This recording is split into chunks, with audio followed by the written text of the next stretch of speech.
36 বছর পর একটা কাপ জিতে এখন আমরা আন্ডারগ্রাউন্ডের বাস পাখি। কথায় আছে, ফকির একটু টাকার মুখ দেখলে মাটিতে পা পড়ে না। তেমন একটা দল আছে আর্জেন্টিনা।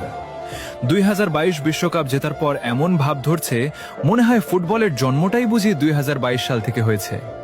এখন তারা অন্য কোনো দলকে দলই মনে করে না। তাদের ভাব এমন, বাকি সবাই মাঠে শুধু হাজিরা দিতে আসে।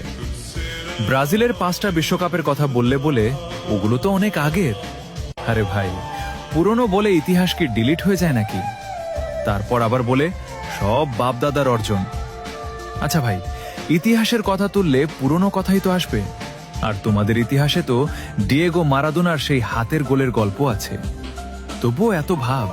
আর আমাদের বাপদাদাদের ছিল জমিদারি। 5টা কাপ রেখে গেছে উত্তরাধিকার হিসেবে। If you don't mind, Argentina সাপোর্টাররা কি আবার